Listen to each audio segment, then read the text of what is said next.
நண்பர்களுக்கு வணக்கம். ஸோ திமுக காங்கிரஸ் ஏறக்குறைய 28 சீட்டு காங்கிரஸுக்கு ஒதுக்கப் போவதாக திமுக கூட்டணியில் திமுக அறிவித்து விட்டது. காங்கிரஸ்காரனும் சரின்னு சொல்லி ஏற்றுக்கிட்டாங்க. நம்மளும் 40 35 என்னென்னமோ சொல்லி பார்த்தோம்.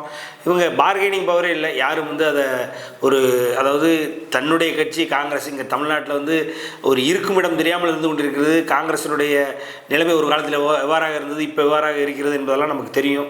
அதை மீறியும் பார்த்திங்க அப்படின்னா வேறு வழி இல்லாமல் இன்றைக்கி நம்ம கட்சியை தக்க வைத்துக் கொள்ள வேண்டும், தன்னுடைய கட்சியினுடைய இருப்பிடத்தை தக்க வைத்துக் கொள்ள வேண்டும் என்பதற்காக திமுகவை நம்பி வெறும் 28 சீட்டுகளுக்கு ஓகே சொல்லி ஏறக்குறைய கூட்டணியும் இறுதியாகிவிட்டது.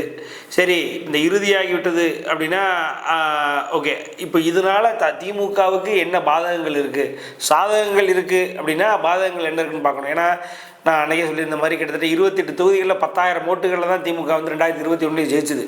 அப்போ அந்த 28 தொகுதிகளிலும் காங்கிரஸ் வெளியில் போயிடுச்சு அப்படின்னா அந்த 22 தொகுதி அவுட்டு.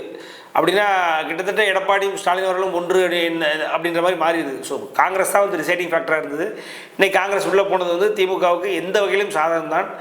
பாதகம் யாருக்கு அப்படின்னா திமுகவை சார்ந்த ஒரு சில வேட்பாளர்களுக்கு தான். ஏன்னா இந்த 28 தொகுதிகள் எந்தெந்த தொகுதியில் கொடுக்க போகிறாங்க, அந்த தொகுதிகளால் என்னென்ன பிரச்சனை வரும், அதனால் அந்த தொகுதிகளில் வேலை செஞ்ச திமுகவினுடைய தொகுதி பொறுப்பாளர்களோ இல்லை மாவட்ட செயலாளர்களோ இல்லை மாவட்டத்தின் வேறு பொறுப்பாளர்களோன்னு சொல்லப்போனால் ஒரு சில அமைச்சர்களோ அவங்களுக்கு பதவி கிடைக்குமா காங்கிரஸினால் அப்படின்ற ஒரு சிந்தனையில் ஒரு யோசனையில் தான் இருக்காங்க. ஏற்கனவே பார்த்திங்கன்னா தேமுதிக உள்ள தேமுதிக அவனுக்கு ஒரு 7 8 அவங்களுக்கு இன்னும் தொகுதி ஒதுக்க வேண்டியதாக இருக்குது. இப்போ அந்த மாதிரிலாம் பார்க்கும் பொழுது ஏன்னா இன்றைக்கி 18 தொகுதிகள் இன்றைக்கி திமுக ஜெயித்தாலுமே ஒரு வேளை 1% வாய்ப்பு இருக்குன்னு வைங்களேன். ஏன்னா 99% அதிமுக தான் ஜெயிக்க போகுது. 1% ஒரு வேளை ஜெயித்தாலுமே அது 2006 ஐயா கலைஞர் கருணாநிதி அவர்கள் இருக்கும் பொழுது எப்படி ஒரு மைனாரிட்டி அரசாங்கத்தை அமைத்தாரோ, எப்படி ஜெயலலிதா அவர்கள் வாழும் வரை மைனாரிட்டி திமுக அரசு என்று அதை சொல்லிக்கொண்டே இருந்தாரோ, அது போன்று ஒரு மைனாரிட்டி அரசாங்கம் தான் அமைக்க முடியும். ஏன்னா 18 கட்சி இவ்வளோ சேர்த்துருக்காரு.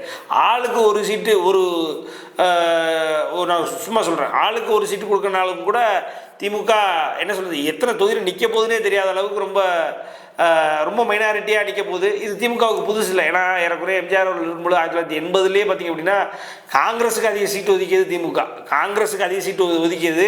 இங்கே 112 சீட்டு பொதுவாக 112 சீட்டு ஜெயிக்கணும். ஜெயிச்சாதான் ஒரு கட்சி அறுதி பெரும்பான்மை அடைய முடியும். ஒரு வெற்றி இலக்கே 118 தான், 214 தொகுதி இல்லை. ஆனால் 112 தொகுதி தான் நின்றுச்சே 1980 திமுக. காங்கிரஸுக்கு அவ்வளோ அதிகமாக சீட்டு கொடுத்தாங்க. இது வரலாறு. அதனால் திமுகவுக்கு அடுத்தவங்களுக்கு அள்ளி கொடுத்து எப்படியாவது தான் ஆட்சியில் இருக்க வேண்டும், தன்னுடைய பெரும்பான்மை நிரூபிக்க வேண்டும் என்ற அவசியம் இல்லை. மாறாக ஆட்சியில் இருப்பதுதான் திமுகவினருக்கு என்றுமே ஆசையாக இருந்திருக்கிறது. அதையும் மீறி தோற்றும் போயிருக்கிறாங்க. அதெல்லாம் நடந்திருக்கிறது வாடிக்கை தான்.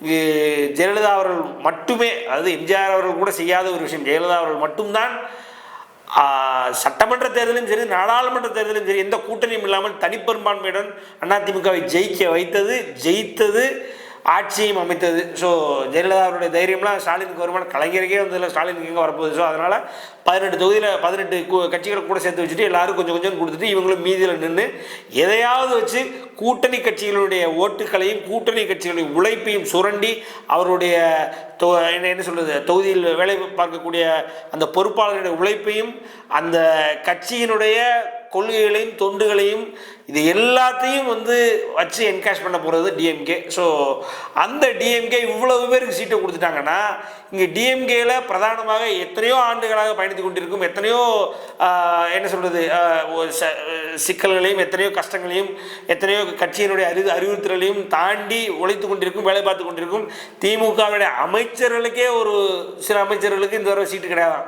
திமுகவினுடைய பல எம்எல்ஏக்கள் இந்த தடவை சீட்டை எதிர்பார்க்க முடியாது அப்படின்னு சொல்லியிருக்காங்க.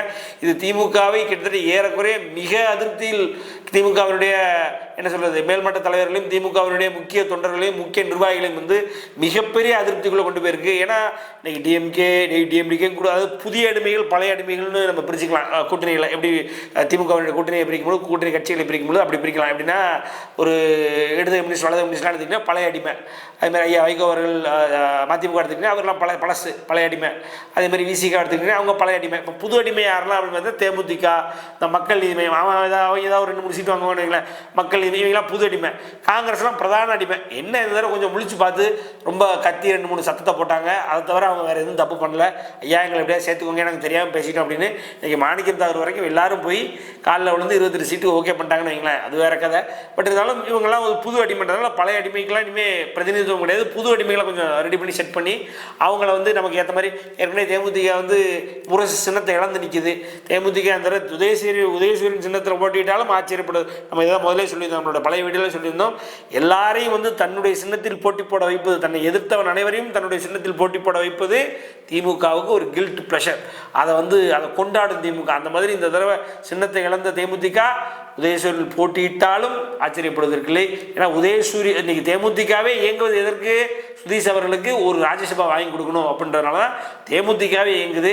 விஜயகாந்த் அவருடைய நிலைப்பாடும் கொள்கைகளும் விஜயகாந்த் அவருடைய செயல்பாடும் அவங்களுக்கு ஞாபகம் வந்துட்டு அன்றைக்கி திமுக கூட வந்திருப்பானா, வந்திருக்க மாட்டான். ஸோ இவங்கெல்லாம் புது அடிமை, இவங்களை ஃபுல்லாக ரெடி பண்ணணும். இப்படி பழைய அடிமைக்கும் சீட்டு கொடுக்கணும், புது அடிமைகளுக்கும் சீட்டு கொடுக்கணும் அப்படின்னு திமுக ரொம்ப கஷ்டத்தில் இருக்குது. அதனால் இம்பேக்ட் ஆக போகிற திமுகவுடைய அமைச்சர்கள் யாரெல்லாம், ஒரு பெரிய லிஸ்ட்டே வந்திருக்கு.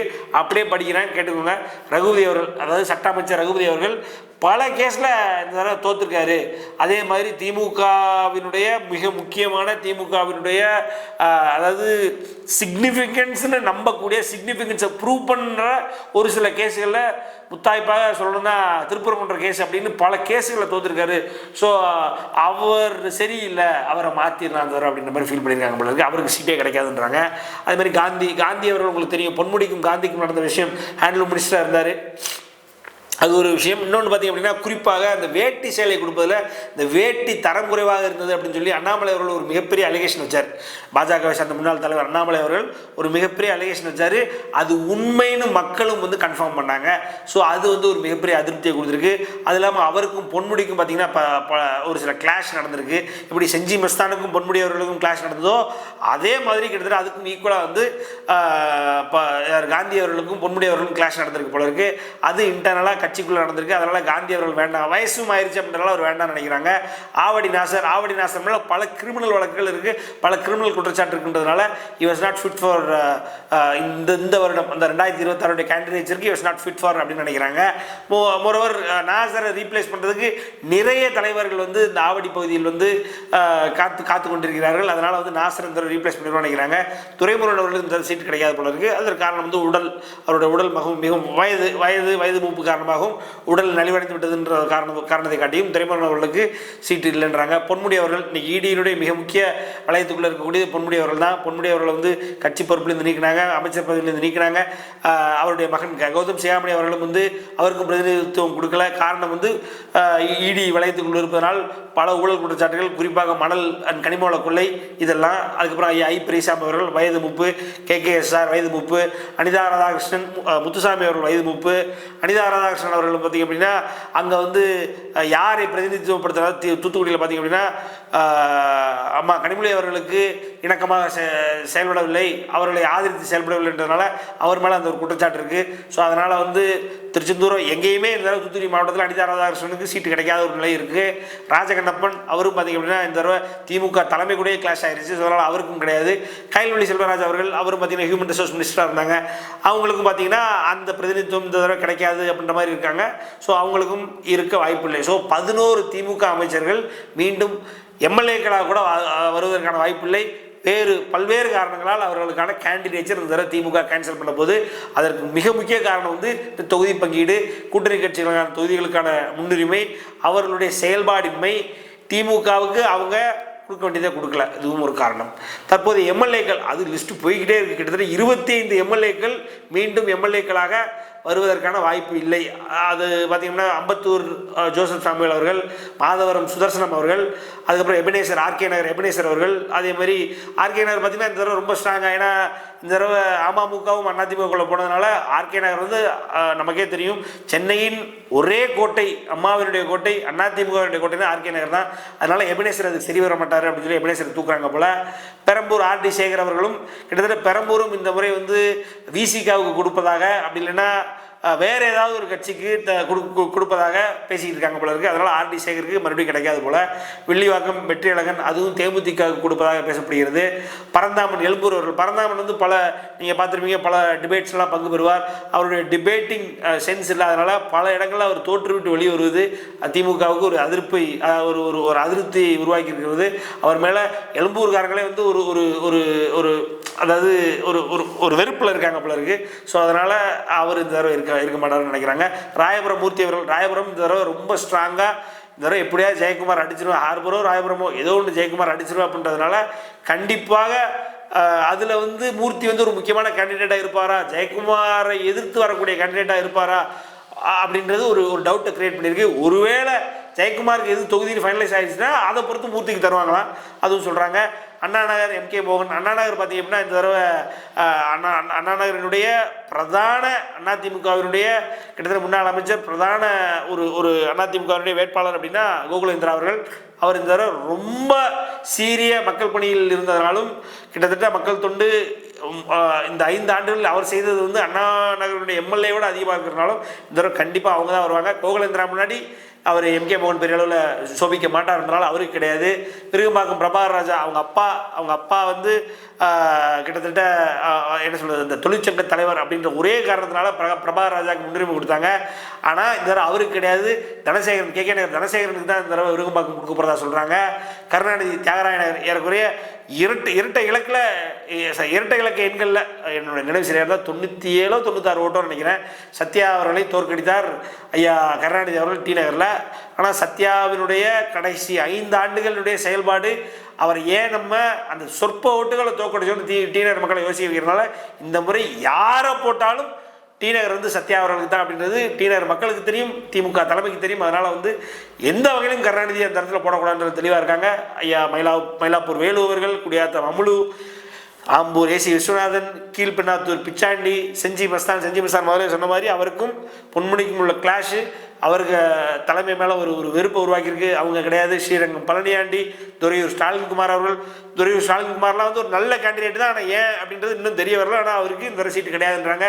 அப்புறம் கடலூர் ஐயப்பன், நிவேதா முருகன், பூம்புகார்லேருந்து நிவேதா முருகன், தஞ்சாவூர் நீலமேகம்லாம் அங்கே உள்ள சன் ராமநாதன் அப்படின்னு சொல்லி திமுக மேயரே எதிர்த்து பல உள்ளடி வேலையை பார்த்துருக்காரு. அதனால் தஞ்சாவூர் நீலமேகத்துக்கு கிடையாது. அப்புறம் மானாமதுரை தமிழரசி ரவிக்குமார் கிடையாது. ஆண்டிப்பட்டி மகாராஜன், ராஜபாளையம் தங்கபாண்டியன், மார்க்கண்டேயன், விளாத்திகுளம், அதுக்கப்புறம் ஐயா அப்துல் வஹாப் அவர்கள் பாளையங்கோட்டையில் அப்துல் வஹாப் வந்து முந்தைய கேண்டிடேட், முந்தைய எம்எல்ஏ டிபி மைதீன்கான் அளவுக்கு இல்லை, அவருடைய செயல்பாடுகள் சரியில்லை, செயல்பாடுகள் வந்து ரொம்ப மெத்தனமாக இருக்குது அப்படின்னு சொல்லி அவரும் கிடையாது. இந்த தடவை திமுக வந்து யாரெல்லாம் போட மாட்டோன்றதில் ரொம்ப தெளிவாக இருக்காங்க. அதே நேரத்தில் இது அனைத்தும் வந்து அவங்க திமுகவினுடைய கூட்டணி கட்சிகளுக்கு கொடுக்க வேண்டிய சூழலில் தள்ளப்பட்டதனால் இது அவங்களுக்கான ஒரு நேர்ந்த கொடூரம். ஸோ திமுக என்ன பண்ண போகுது, அதிமுக எப்படி இந்த தடவை வந்து சரி கட்ட போகுது அப்படின்றது திமுகவுக்கு பெரிய குதிரை கொம்பான விஷயம் தான். ஆனால் அதிமுக ரொம்ப ஸ்ட்ராங்காக இருக்குது. பல அமைச்சர்கள் அனைவருக்கும் சீட்டு, ஏன்னா மக்களை சென்று சேர்ந்தவர்கள். அதே மாதிரி இளைஞர்கள், வேடசந்தூர் பரமசிவன் போன்றவர்கள் போல யாரெல்லாம் டிசர்விங் கேண்டிடேட்டோ, சிங்கை ராமச்சந்திரனுடைய மகன், இந்த மாதிரி யாரெல்லாம் டிசர்விங் கேண்டிடேட்டோ எல்லாருக்கும் தேடி சீட்டு கொடுக்க போகிறாங்க. ஒரு தொகுதிக்கு மினிமம் 3 கேண்டிடேட் விருப்பமனு போட்டிருக்காங்க. அதில் பரிசீலனை நடந்துகிட்டு இருக்கு. பல தொகுதிகளில் ஆல்ரெடி கேண்டிடேட்ஸை ஃபிக்ஸ் பண்ணிட்டாங்க. ரொம்ப ஸ்ட்ராங்காக அதிமுக களத்தில் இறங்க போது. இப்போ பார்த்தீங்கன்னா புதுசாக கூட்டணி கட்சிகளை உருவாக்கிக்கிட்டு புதுசாக கூட்டணி என்ன சொல்கிறது பேச்சுவார்த்தை நடத்திக்கிட்டு இருக்கு. இப்போவும் பார்த்தீங்க அப்படின்னா ஆம் ஆத்மியை முதற்கொண்டு கூட்டணியில் சேர்ப்பதற்கான பேச்சுவார்த்தை நடந்துக்கிட்டு இருக்கு. இந்த சைடில் அதிமுக கூட்டணி ரொம்ப ஸ்ட்ராங்காக இருக்கும்போது இப்படியும் பொருந்தா கூட்டணியிடம் காங்கிரஸ் சேர்ந்ததுக்கப்புறம் கூட இந்த கூட்டணி இன்னும் வலுவாக இருக்கிறதா, மக்கள் மனதில் இடம்பெற்று விட்டதா, இந்த கூட்டணி கட்சிகள் விரும்பக்கூடிய அளவுக்கு இருக்கா அப்படின்னா இல்லை. ஸோ அதனால் அதிமுக வர்சஸ் டிஎம்கே, எடப்பாடியார் வர்சஸ் ஸ்டாலின், இப்போவும் எடப்பாடியாருக்கு கொஞ்சம் லெவரேஜ் இருக்குது. கொஞ்சம் ஒரு சிறிய வாக்கு வித்தியாசத்தில், ஒரு சிறிய வாக்கு சதவீதத்தில் எப்படியாவது எடப்பாடியார் உள்ள வருவார் அப்படின்ற நம்பிக்கை இன்னும் மக்களிடத்தில் இருக்குது. பொறுத்திருந்தான் பார்க்க வேண்டும். நன்றி, வணக்கம்.